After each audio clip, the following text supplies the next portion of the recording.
BJP के इशारे पर सपा का नुकसान कर रहे हैं स्वामी प्रसाद मौर्य। सपा को पूरी तरह से कमजोर कर बीजेपी में वापस लौटेंगे स्वामी प्रसाद। स्वामी प्रसाद की बेटी संघमित्रा को बीजेपी से मिलेगा लोकसभा का टिकट।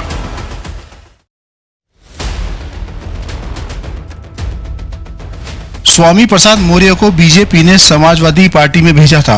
वो सपा में बीजेपी के एजेंट है और अपने बयानों से सपा का नुकसान कर रहे हैं।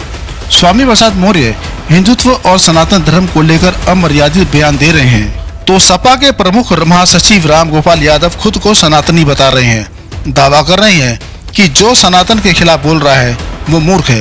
यानी एक तरह से राम गोपाल यादव ने स्वामी प्रसाद मौर्य को आईना दिखा दिया है। लेकिन स्वामी प्रसाद मौर्य के बयान रुकते नहीं दिख रहे हैं और इसे लेकर ओपी राजभर ने भी बड़ा दावा कर दिया है। सुबह सपा के चीफ ओपी राजभर ने कहा कि स्वामी प्रसाद मौर्य बीजेपी की तरफ से समाजवादी पार्टी को समाप्त करने के लिए भेजे गए हैं। जब काम खत्म हो जाएगा तो वापस आ जाएंगे। और अब तक स्वामी प्रसाद मौर्य ने अपना काम बखूबी अंजाम दिया है। विधानसभा चुनाव इसका सबसे बड़ा उदाहरण है।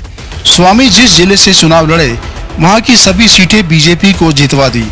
राजभर ने कहा कि जब तक समाजवादी पार्टी को स्वामी प्रसाद मौर्य समाप्त नहीं कर देंगे तब तक वो बीजेपी में नहीं लौटेंगे। स्वामी प्रसाद बीजेपी की बोली बोल रहे हैं ना, अब उनसे पूछिएगा कब आएंगे इधर।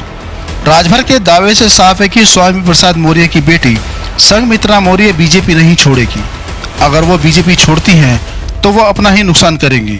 सपा उन्हें टिकट देगी नहीं। बीजेपी में अगर वो रहती हैं तो बीजेपी उन्हें बदायूं से चुनाव मैदान में उतारेगी।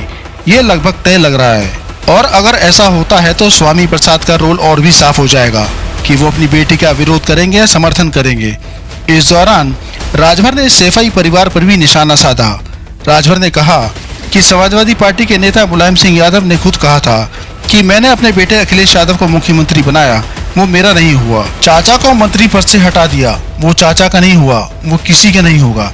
राजभर ने शिवपाल पर निशाना साधते हुए कहा कि जब शिवपाल ने प्रगतिशील समाजवादी पार्टी बनाई तो कहा करते थे कि सपा गुंडों की पार्टी है, शराब माफियाओं की पार्टी है, गरीबों की जमीनों को कब्जा करने वाली पार्टी है। समाजवादी पार्टी पिछड़ों का, दलितों का हक लूटती है। प्रदेश में सपा सरकार थी तो सांप्रदायिक टकराव की घटनाएं लगातार होती थी और इसका सबसे ज्यादा नुकसान दलितों को उठाना पड़ता था। आज 6 साल से उत्तर प्रदेश में कहीं भी सांप्रदायिक टकराव नहीं हुआ है जिससे कर्फ्यू लगा हो। इससे समाजवादी पार्टी परेशान है। वो ओम प्रकाश राजभर से इसलिए परेशान है क्योंकि हम पिछड़ों के नेता हैं, जिनका हक लूटा गया है। हम उनका हक दिलाने के लिए लड़ रहे हैं और समाजवादी पार्टी उनका हक लूटने के लिए लड़ रही है। शिवपाल पर तंज कसते हुए राजभर ने कहा कि चाचा बच्चा जिंदाबाद बोल रहे हैं। अगर बच्चा का नारा लगाएंगे तो चाचा का अस्तित्व क्या रह गया। वो दिन भूल गए जब बंगला सिक्योरिटी मिली थी तो यही बच्चा कह रहा था कि चाचा भारतीय जनता पार्टी के एजेंट है, भारतीय जनता पार्टी के इशारे पर काम कर रहे हैं। क्या अब वो दाग धुल गया, वॉशिंग मशीन में बिठा लिया है क्या?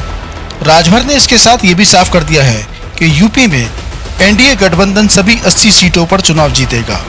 इंडिया गठबंधन कितनी भी ताकत लगा ले लेकिन यूपी में उनका खाता तक नहीं खुल पाएगा। राजभर ने साफ कर दिया कि अगर कोई दूसरी सीट पर उपचुनाव जीत कर सोचता है कि वो लोकसभा चुनाव जीत जाएगा तो उसे समझ लेना चाहिए कि लोकसभा और विधानसभा चुनाव के मुद्दे अलग होते हैं और बायपोल के मुद्दे भी अलग होते हैं। बायपोल के चुनाव परिणाम से लोकसभा या विधानसभा चुनाव का अंदाजा नहीं लगाया जा सकता।